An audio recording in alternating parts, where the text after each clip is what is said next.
Very much, Cathaoirleach, and I would first of all like to thank you for taking this commencement debate in question today as a priority for me, because it is a matter of grave urgency.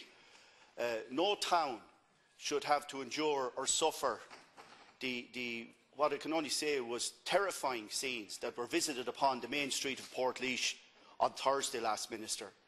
It has led to local outcry, and I've literally been inundated with, without exaggeration, hundreds of representations on this, because for many, many people it's the last straw. Up to 60 people were involved in a wholesale chaotic brawl and fisticuffs and dangerous scenes of violence along the town's main street outside the courthouse. I've raised this matter, Minister, with the previous Minister for Justice, Alan Shatter, on numerous occasions in this House.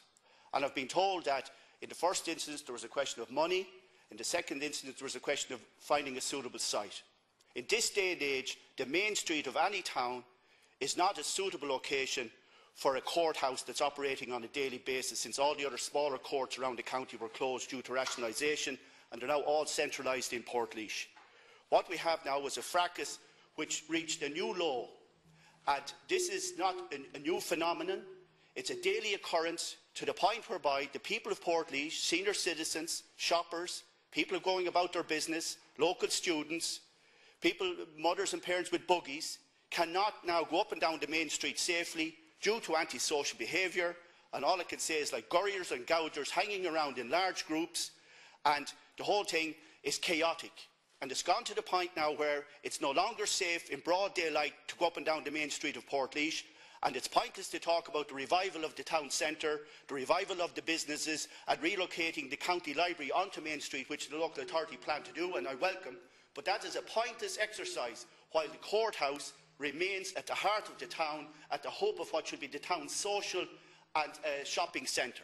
It's no place for a courthouse, and I have appealed on numerous occasions now, and this is the last straw, what happened there this week.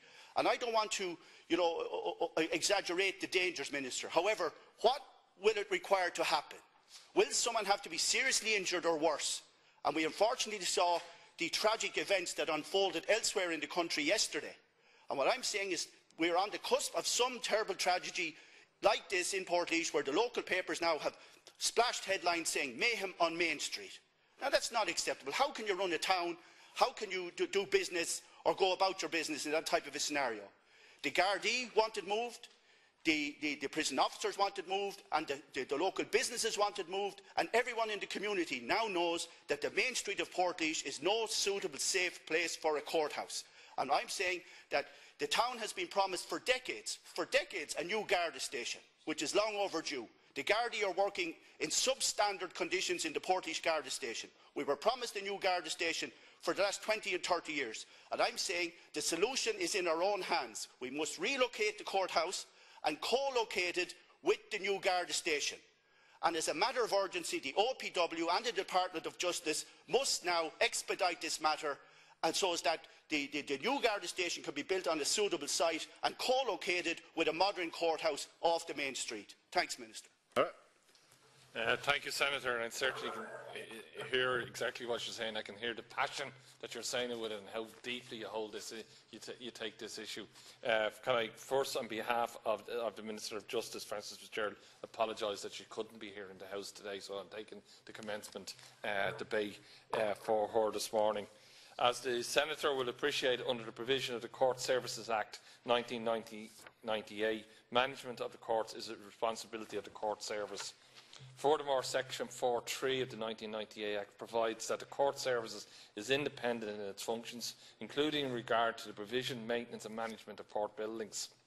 The Minister had inquiries made about the current arrangements in regard to Portlaoise Courthouse. It should be noted that the Portlaoise Courthouse, which is situated on the main street, is a neoclassic building built around 1805. It was last refurbished by the Court Service in 2001 at a cost of £2.75 million.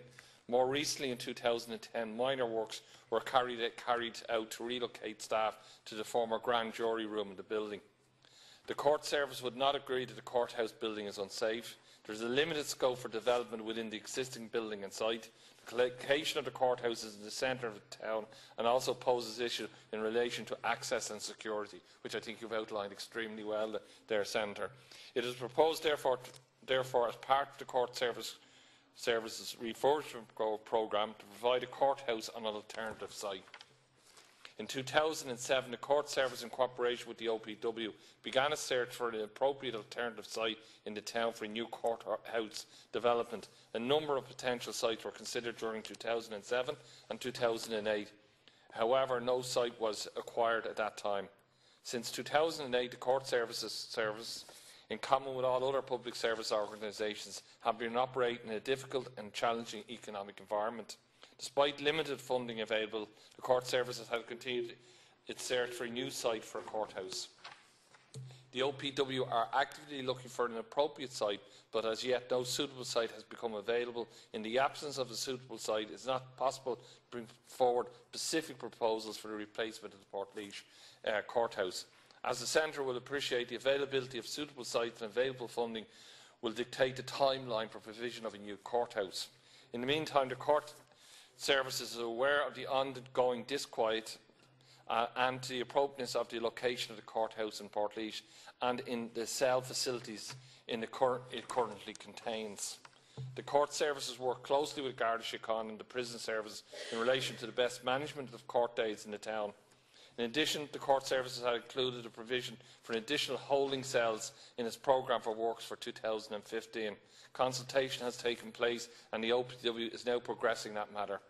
This work will impact positively in relation to security and traffic flow around the courts, as prisoners will not have to be held elsewhere and transported to and from the court to the Garda station or prison vans, as cases are called. And since the establishment of the Court Services in 2011, a substantial programme of investment in court facilities amounting to €250 million, with over 50 venues being newly built or refurbished and had carried out.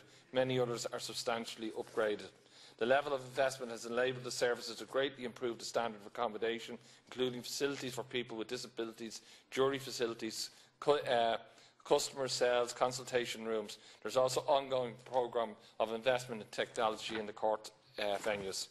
In this period, the following projects were completed: 41 court venues refurbished, 13 new courthouses built, 12 the Criminal Courts of Justice completed as a PP project, and many smaller venues upgraded. The Court Service is currently producing 7 new courthouses nationwide as part of the €135 million capital PPP programme included in the Government Infrastructure Stimulus Package announced in July 2012, as follows: Cork, Limerick, Wexford, Waterford, Mullingar, Letterkenny and Drogheda. The Court Service is working with the Department of Justice and Equality and the Office of Public Works and the National Development Finance Agency to progress these projects